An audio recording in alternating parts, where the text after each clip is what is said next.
അപ്പോൾ നമ്മൾ ഈ കൊടൈക്കനാലിൻ്റെ ടോപ്പിലെത്തിയിരിക്കുകയാണ്. ഇവിടെയാണ് ഈ കൊടൈക്കനാൽ ലേക്ക്, അതേപോലെ സൈക്ലിംഗ് ആക്ടിവിറ്റി. വണ്ടീൻ്റെ ടെമ്പറേച്ചർ 21°. നമ്മൾ ഇത്രയും നേരം ട്രാഫിക് പിടിച്ചാണ് ഓടിയത്. ആ ഒരു ഷോർട്ട് കട്ട് ഇറങ്ങിയ പിന്നെ കൂടുതൽ അവനെ കാണുന്നില്ല. അവിടെ ഉണ്ട്. ഓക്കെ, അവൻ ഞാൻ പറഞ്ഞതെന്ന് വെച്ചാൽ ഇവിടെയാണ് ഈ എന്താ പറയുക മെയിനായിട്ടുള്ള ടൂറിസ്റ്റ് ഒരു സ്പോട്ടുള്ളത്. ഇനിയിപ്പോൾ മാപ്പിൻ്റെ ആവശ്യമില്ല, പോകാനുള്ള സ്ഥലമൊക്കെ മൈൻഡിനാണുള്ളത്. പാട്ടൊക്കെ കേട്ട്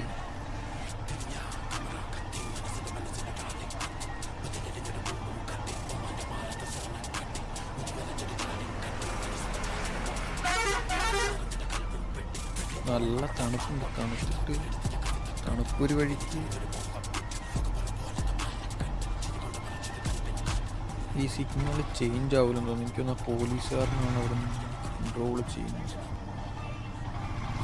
ഓക്കെ, നമുക്ക് പോയി നോക്കാം.